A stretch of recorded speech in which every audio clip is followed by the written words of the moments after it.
bilang tiyahing bumili din, una ko pong malaman na gano'n na nangyayari sa bata.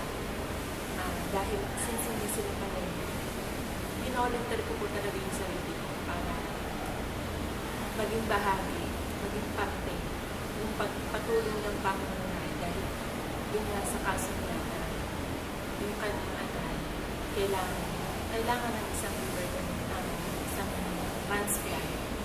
Siyempre po, bilang isang o-operahan, hindi madali na dahil hindi naman natin alam ko ang nagiging outcome, nagiging operasyon. Pero ang inisip ko, kung hindi ako, sino, maaring wala, maaring merong pera, pero ang importante, merong makapag-donate para sa kanya.